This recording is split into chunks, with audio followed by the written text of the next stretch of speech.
All right, welcome to the specific heat lab, and I'm going to go through all the steps in performing this lab, and you will collect the data.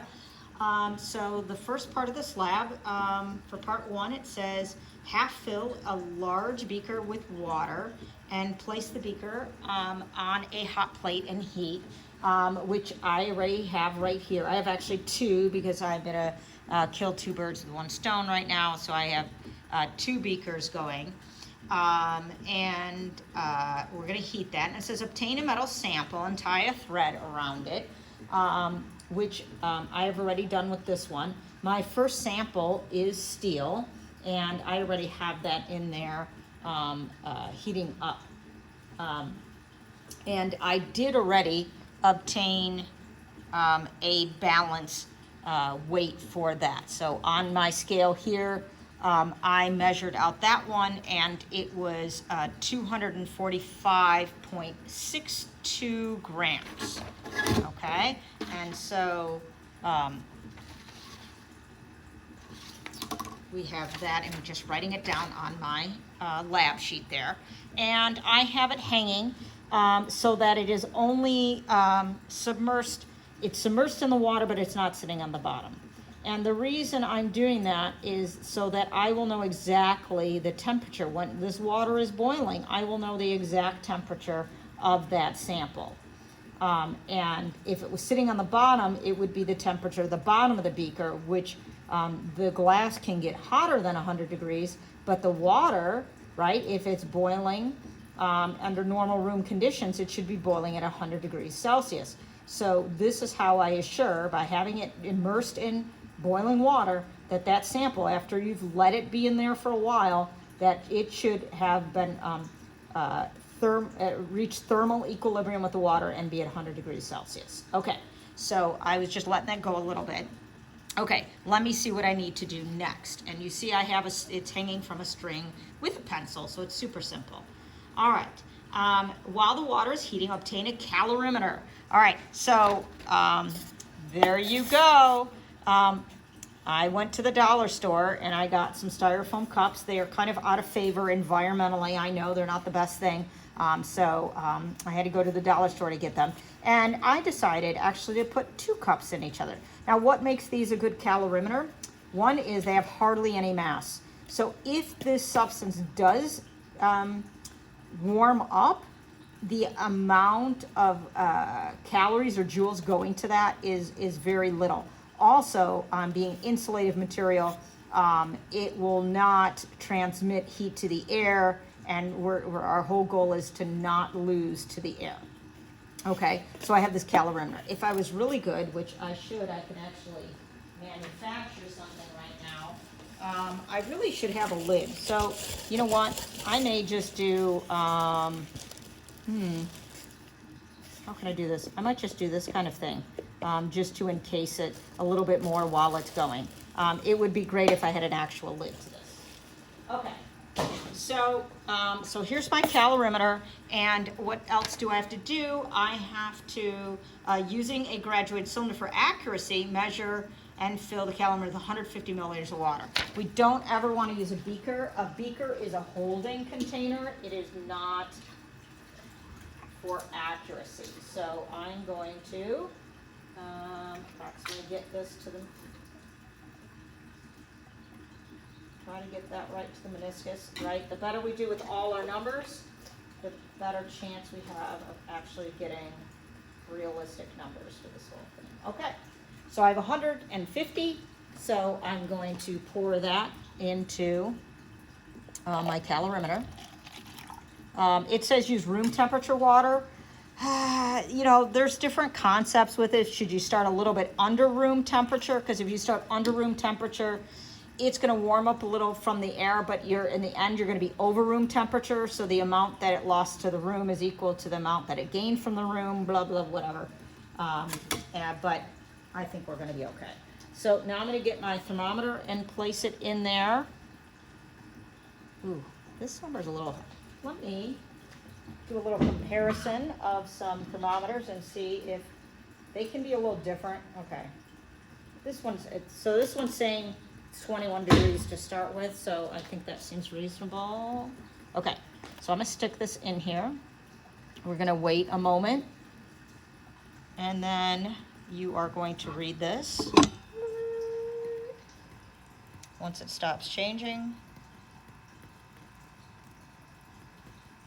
Okay, I think that's valid again. Okay, so there is our reading for our first calorimeter. Okay, and again, we have our steel being 245.62 grams, so that's our starting information.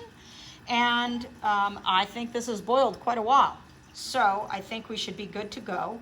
We're gonna carefully remove the sample and carefully load it into our calorimeter. I don't actually think I'm gonna use tongs now. I think I'm going to use, because it's on that string, I think I can just move it that way.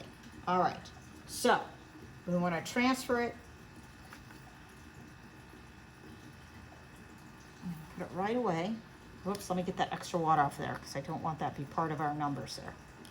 Okay, so I'm gonna transfer it and just lower it in there. And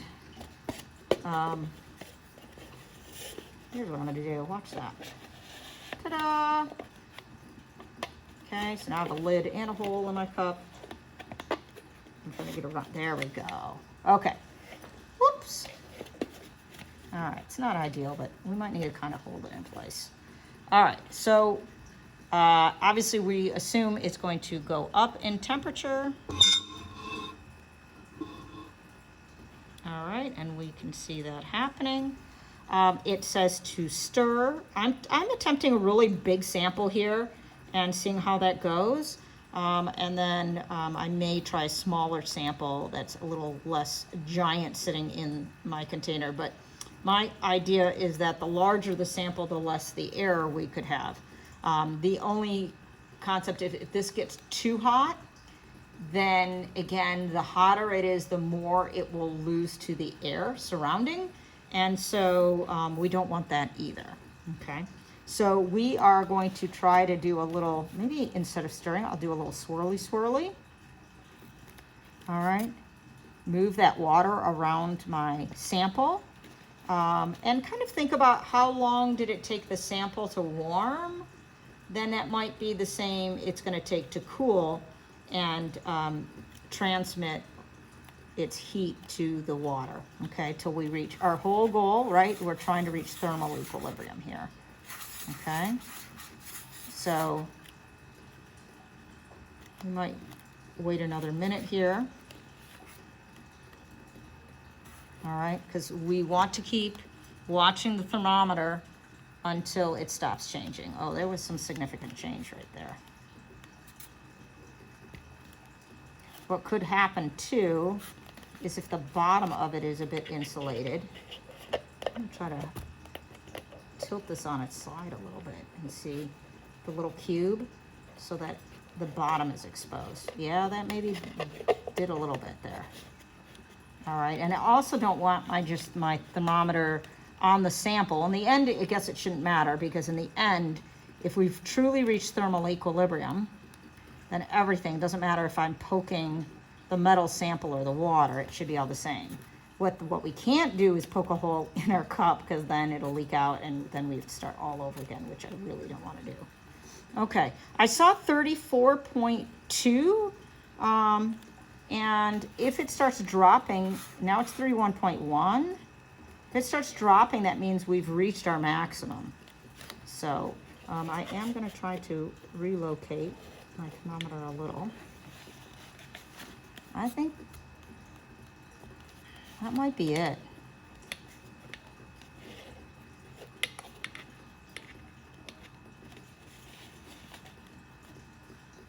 All right. So, whoopsie.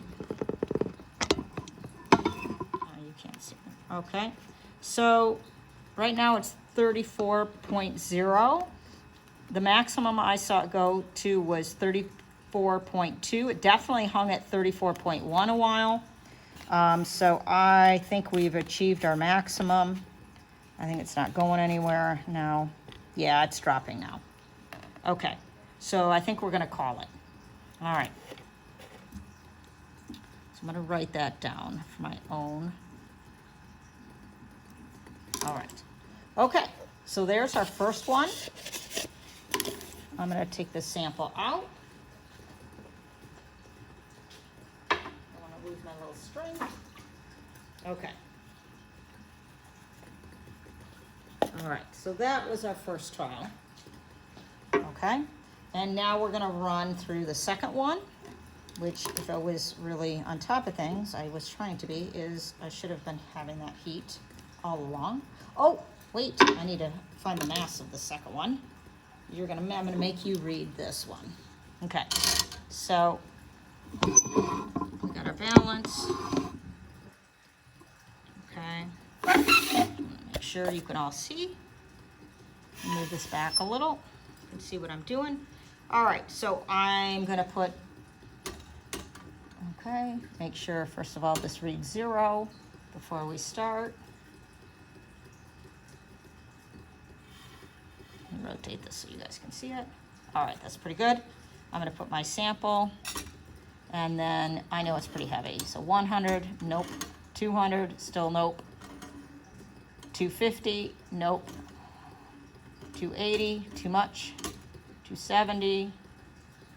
All right, gotta make sure it's got some swing room here. Okay, so it's really close to, just making sure that it's functioning properly. Okay, so now I'm gonna move the ones. What do we got? Let's see, let's try 5. Too much. 4, 3, 2, 1, still too much. So so we have 270 and not even another whole gram.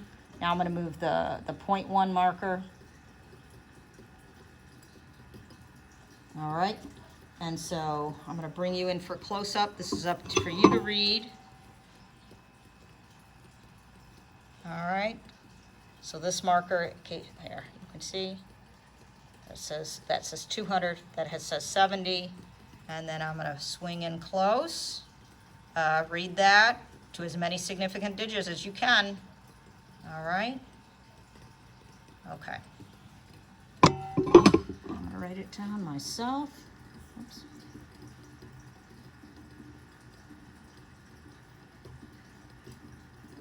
Okay. All right, now I'm gonna take my sample, hang it from my string, swing this around so you can see. All right, I use my high-end equipment. All right.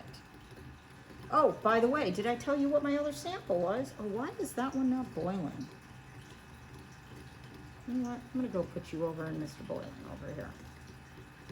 All right.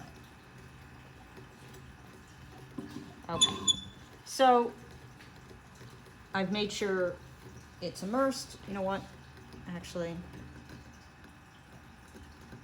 notice how I'm able to grab this beaker just by the edge. I just want to make sure the whole little hook at the top was covered, so that everything is completely immersed. We're gonna let that go for a few minutes there. In the meantime, you can already start doing some calculations on the first one.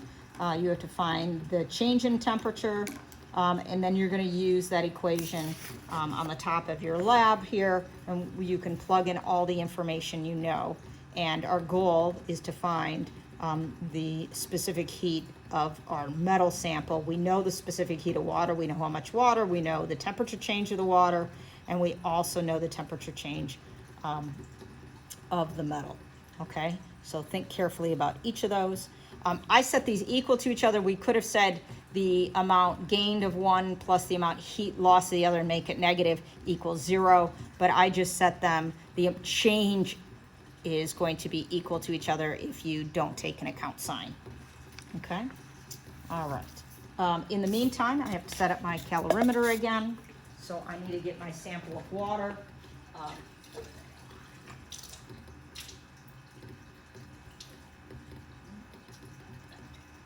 When I overshoot and then undershoot, which I did now twice.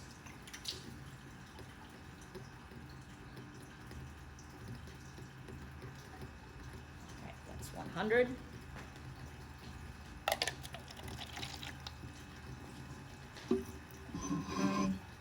And let me get my 50.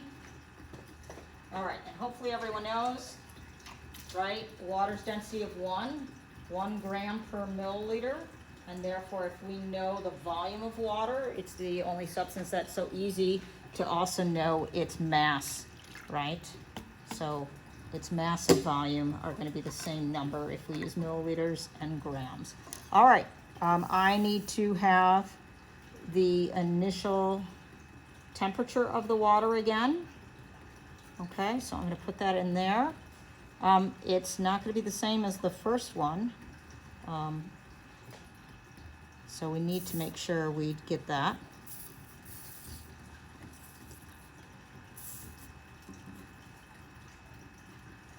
All right, just letting that sit for a moment. Okay. In fact, I'm going to stir just in case. Okay, it doesn't seem to be changing, so just in case you're struggling to see. Okay.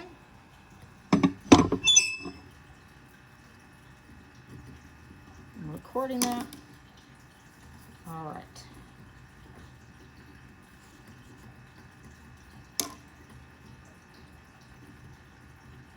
Well, what do you know? It just went down, guys. Don't record that. Now look it.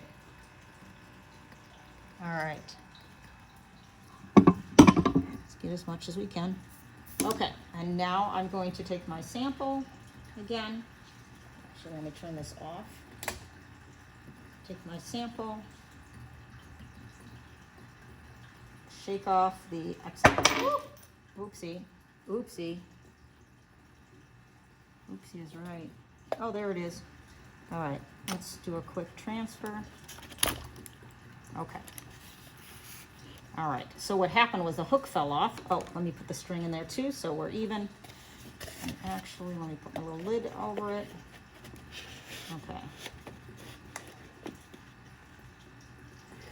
All right. We're gonna see what kind of value we get.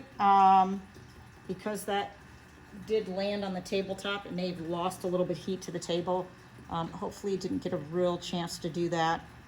If not, I'll be recording again. Okay, so we're gonna watch this.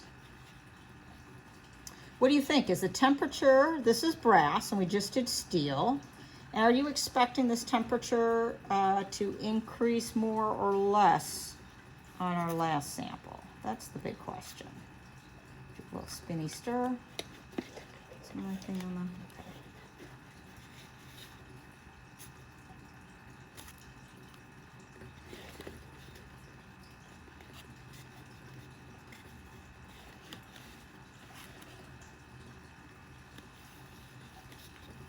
All right. The other deal is, we do forget, this sample of brass, this is a little confusing, right? Because the sample of brass has more mass than my sample of steel. So it isn't comparing apples to apples right here.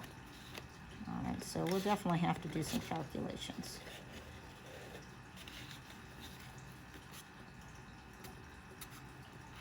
Okay, I'm at 30.7.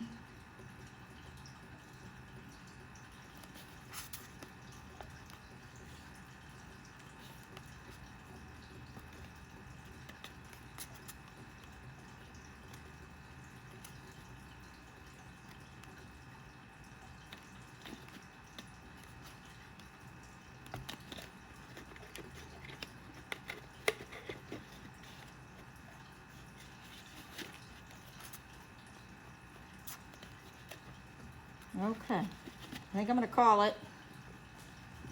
All right, I think that's what we got. Oh yeah, and it just dropped. So that would be a sign that we had hit our maximum. All right, so hopefully we can use that data and get some decent values here. So I'm gonna place this on the balance there. So let me first write down what my metals on my data chart. My metal sample is brass. And, whoops. And its mass, so let's figure that out. 100, 200, this is a big sample. I thought I might as well use a big sample because I'm hoping then my percent error will be less, is the goal.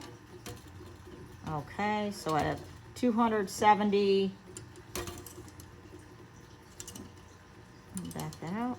Sorry, I got a little excited here. Oh, maybe.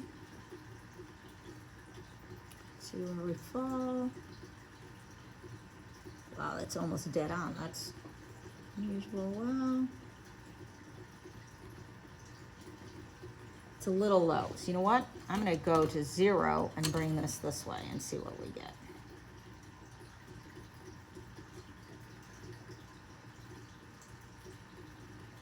All right. Ms. Jones is going to be picky here. All right. So I'll let you take the reading on that. Okay. Add up all those numbers, right? Careful because this is on the 0. So this is showing the tenths and the hundredths place. Read at least to 2 significant digits. If you want to really zoom in, you could read, if you can think you can read between the lines, then you are allowed to do so. All right, so that was our brass sample. I'm going to take now that sample, put it on the string, and then I'm going to take this handy tool called a pencil and hang it in my boiling water. All right, now while I'm waiting for that to equilibrate, I'm going to do another sample here. This one I'm going to call unknown, and we're just going to start setting that up. So this is really for your part 2 on the back side. It says unknown number, and I will call this unknown number 1. Okay, so unknown number 1, we're just going to repeat this. So while we're waiting for that brass to become the temperature. And you will note that this is not the same. Okay, 100 is too much, very different in mass.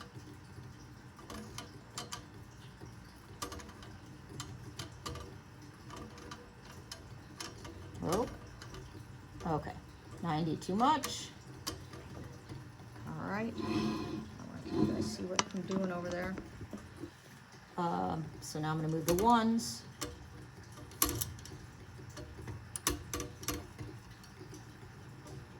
Getting close. 8's too much. Go back. Oh, I didn't catch this little guy was at the end. That's a cheat. Okay, so now it's 8 plus a little bit more.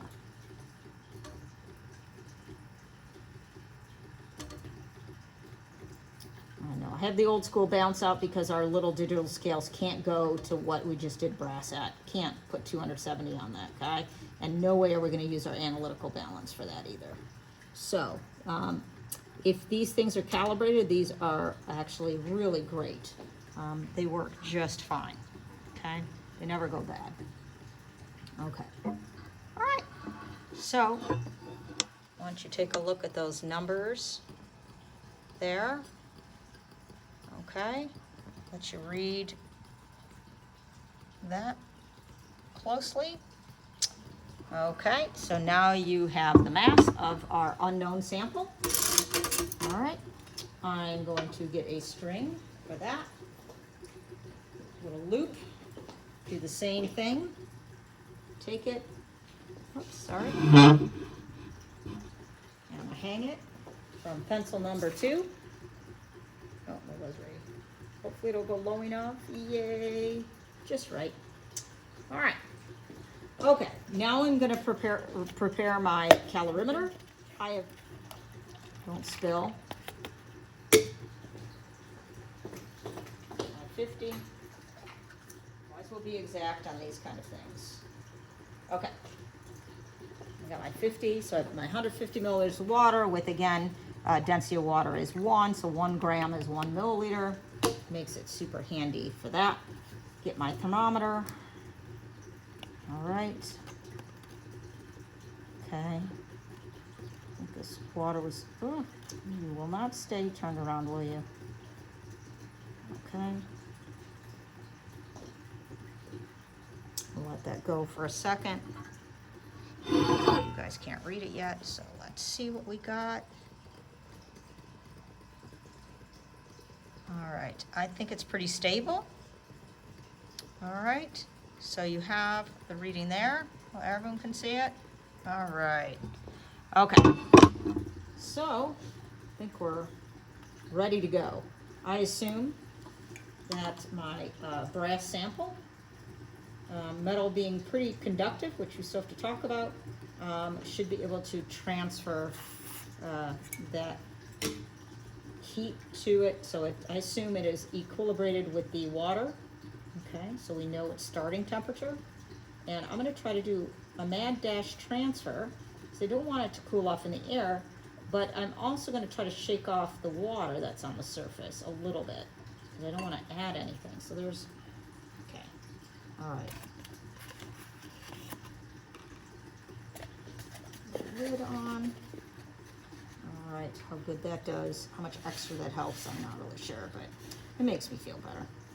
Okay, we see right away. I see right away. Okay, that thermometer is definitely climbing. Yes, it was. I'm gonna do a little swirly swirly. Oh yeah, there we go. Okay, and we wanna see when it reaches a maximum.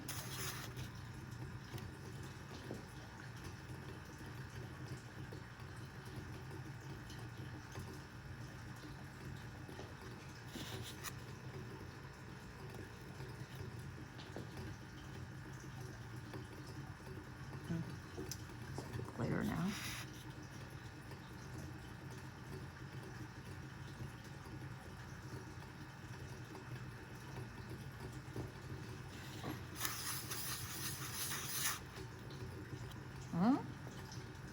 I think we're getting there.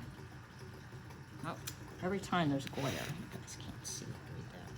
So we're at 30.7 right now. Making sure it's in the water. Also making sure not to poke a hole. That's the saddest thing in the world, when you poke a hole in your calorimeter and then the water starts coming out and then you ruin the whole thing. You start all over. All right.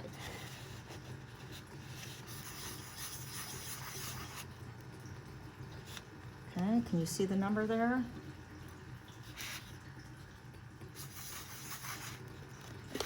I think we're gonna call it. All right. I'll write this one down. All right, hopefully you realize we have the initial temperature of the water, right? Which we measure with the thermometer. And now we're writing down our final temperature of the water. The final temperature of the water and the final temperature of the brass sample are the same, but the initial temperature of the water and the initial temperature of the metal are not the same thing, so, right? Okay, all right, well, this one's done. Okay, gonna start with a new sample. Some people like to think they can start with this sample as their start. Say, I already got a temperature, why don't I use it for my starting temperature? We don't want to start at that high of a temperature, because again, that can leak to the air. Okay, so for my unknown, I have to measure out another sample of water that's closer to room temperature.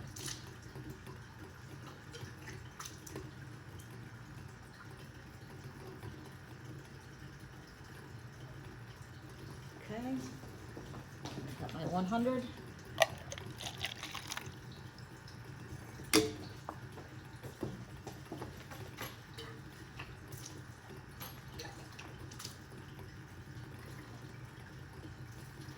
You could do an interesting lab too, where you actually can measure the temperature of water before you put it in the calorimeter, and then after you put it in the calorimeter, so that you can find the specific heat of the calorimeter as well.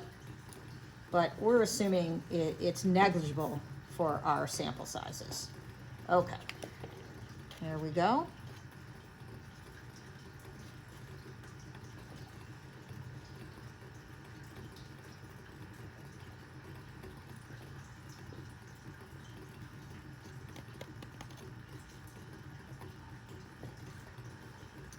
All right, can we have that? Okay, I think that's it.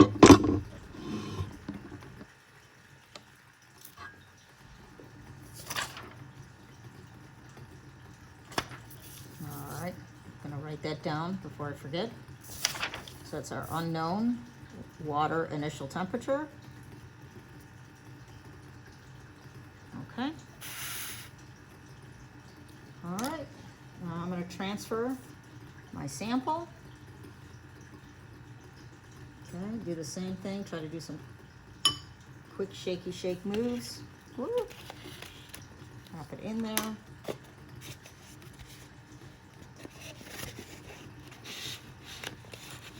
All right.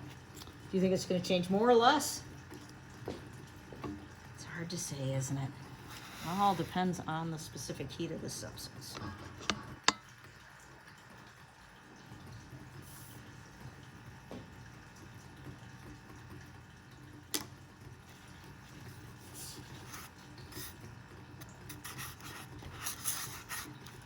What do you think? Is it going to change as much?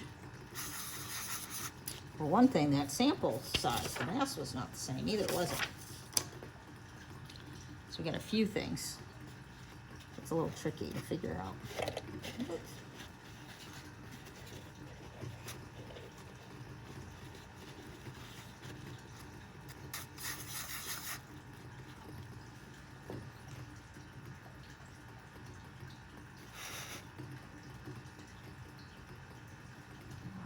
Oh, it's still going up. Get some time. Turn off my hot plate.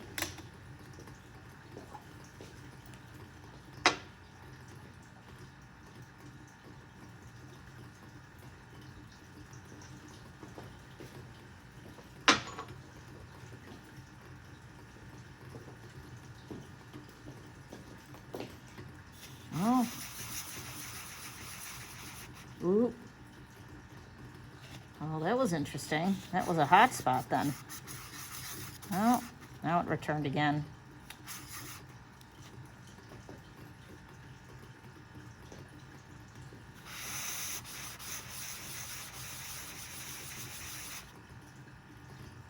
I don't know, did we hit it? I think maybe. I think I'm gonna call it. All right. All right, just checking to make sure everyone could read that number. Okay. All right, so hopefully with this unknown, right, your goal is to figure out what you have. All right, so what you're gonna do is find out your specific heat. You looked hopefully at your sample. Because you can also use some basic other observations about it that might help you figure out what this sample is, besides the specific heat, okay? So if you get a number and it says it is a red-brown metal, then it probably is not this one, okay? All right, good luck.